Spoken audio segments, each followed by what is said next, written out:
ಹೆಸ್ಕಾಂ ಅಧಿಕಾರಿಗಳ ವಿರುದ್ಧ ರೈತರ ಪ್ರತಿಭಟನೆ. ಗದಗ ಜಿಲ್ಲೆ ಮುಂಡರಗಿ ಪಟ್ಟಣದ ಹೆಸ್ಕಾಂ ಕಚೇರಿಯಲ್ಲಿ ಪ್ರತಿಭಟನೆಯನ್ನ ಮುಂದುವರೆಸಿದ್ದಾರೆ ರೈತರು. ಕೈಯಲ್ಲಿ ಕ್ರಿಮಿಕೀಟನಾಶಕಗಳನ್ನ ಹಿಡಿದು ರೈತರು ಹೋರಾಟವನ್ನ ನಡೆಸ್ತಾ ಇದ್ದಾರೆ.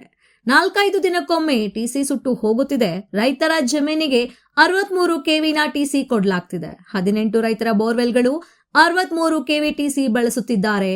63 ಕೆವಿ ಟಿಸಿ ಸಾಮರ್ಥ್ಯ ಇರೋದು 10ರಿಂದ 12 ಬೋರ್ವೆಲ್ ಮಾತ್ರ. ಹೀಗಾಗಿ ಸುಟ್ಟು ಹೋಗುತ್ತಿದೆ.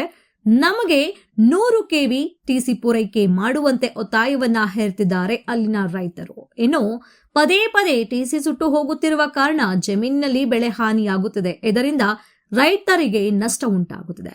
ಸಾಲ ಮಾಡಿ ಬೆಳೆ ಬಿತ್ತನೆ ಮಾಡಿದ್ದೇವೆ, ಮಳೆ ಸರಿಯಾಗಿ ಆಗುತ್ತಿಲ್ಲ, ಬೆಳೆ ಒಣಗಿ ಹೋಗುತ್ತಿವೆ. 100 ಕೆವಿ ಟಿಸಿ ಕೊಡುವಂತೆ ಕೇಳಿದ್ರು ಕೊಡ್ತಿಲ್ಲ. 100 ಕೆವಿ ಟಿಸಿ ಕೊಡದೆ ಹೋದ್ರೆ ಕ್ರಿಮಿನಾಶಕ ಸೇವನೆ ಮಾಡಿ ಆತ್ಮಹತ್ಯೆ ಮಾಡಿಕೊಳ್ಳುತ್ತೇವೆ ಎಂದು ರೈತರು ಬೆದರಿಕೆಯನ್ನ ಹೊಡ್ಡಿದ್ದಾರೆ. ಕಳೆದ 3-4 ತಿಂಗಳಿಂದ ಸಮಸ್ಯೆಯನ್ನ ಅನುಭವಿಸುತ್ತಿದ್ದೇವೆ ಎಂದು ತಮ್ಮ ಅಳಲನ್ನ ತೋಡಿಕೊಂಡಿದ್ದಾರೆ ಅಲ್ಲಿನ ರೈತರು. ಇನ್ನು ಈ ಬಗ್ಗೆ ಮುಂಡರಗಿ ಹೆಸ್ಕಾಂ AEE ಸಂತೋಷ್ ಕೇಳಿದ್ರೆ, ಹಿರೇವಡ್ಡಟ್ಟಿಯ ರೈತರಿಗೆ 63 ಕೆವಿ ಟಿಸಿ ಕೊಡಲಾಗಿತ್ತು. ಅಧಿಕೃತ ರೈತರು ಸಹ ಇದೇ ಟಿಸಿ ಮೂಲಕ ಬೋರ್ವೆಲ್ಗೆ ವಿದ್ಯುತ್ ಪೂರೈಕೆ ಮಾಡಿಕೊಂಡಿದ್ದಾರೆ. ಹೀಗಾಗಿ ಟಿಸಿ ಸುಟ್ಟು ಹೋಗುತ್ತಿದೆ. ಅನಧಿಕೃತವಾಗಿ ಪಡೆದಿರುವ ರೈತರ ವಿದ್ಯುತ್ ಸಂಪರ್ಕ ಕಡಿತ ಮಾಡುತ್ತೇವೆ. ಅವರು ಅರ್ಜಿ ಹಾಕಿ ಹೊಸದಾಗಿ 100 ಕೆವಿ ಪಡೆಯಲು ಅವಕಾಶವಿದೆ. ನಾವು ರೈತರಿಗೆ ಅನುಕೂಲ ಮಾಡಿಕೊಡುತ್ತೇವೆ ಎಂದು ಮುಂಡರಗಿ ಹೆಸ್ಕಾಂ AEE ಸಂತೋಷ್ ಶಾನಿಕಲ್ ಮಾಹಿತಿ ನೀಡಿದ್ದಾರೆ. ನನ್ನ ಹೆಸರು ಬಸವರಾಜ್ ಅಂಕಾದ್ ಅಂತ ಹೇಳ್ರಿ. ಹಿರೇವಡ್ಡಟ್ಟಿ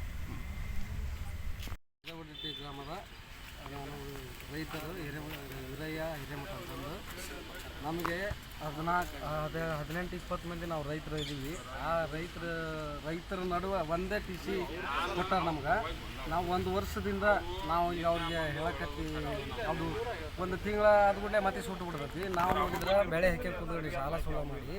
ಆದ್ರೆ ಇವರು ಒಟ್ಟು ಸ್ಪಂದನಾಗ ನಾವು ಮೇಲೆ ಇದಕ್ಕೆ ಕಳಿಸ್ಬೇಕು, ಅಲ್ಲಿ ಕಳಿಸ್ಬೇಕು, ಇಲ್ಲಿ ಕಳಿಸ್ಬೇಕು ಅನ್ನೋದ್ರಾಗ ನಮ್ಮ ಪೀಕ್ ಬೆಳೆ ಒಣಗಾಕತ್ತೇವು. ಮಳೆ ನೋಡಿದ್ರೆ ಆಗವಲ್ದು, ಮಳೆ ಆಗವಲ್ದು. ಅದಕ್ಕೆ ನಮ್ಗೆ ಇವ್ರು ಯಾವುದೇ ಸ್ಪಂದನೆ ಮಾಡೋಲ್ರಿ. ಅದಕ್ಕೆ ನಾವು 100 ಟಿ ಸಿ ಕೊಡಲ್ಲಿವರೆಗೆ ನಾವು ಇಲ್ಲಿಂದ ಕದಲಲ್ಲ. ಮತ್ತು ಕೊಡಲ್ಲಪ್ಪ ಅಂತಂದ್ರೆ ನಾವು ವಿಷಯ ತೊಗೊಂಡು ಇಲ್ಲೇ ಇದನ್ನು ಮಾಡ್ತೀವಿ, ನಾವು ಆತ್ಮಹತ್ಯೆ ಮಾಡ್ಕೊತೀವಿ ಅಂತ ಹೇಳಕ್ಕೆ ನಾನು ಇಷ್ಟಪಡ್ತೀನಿ.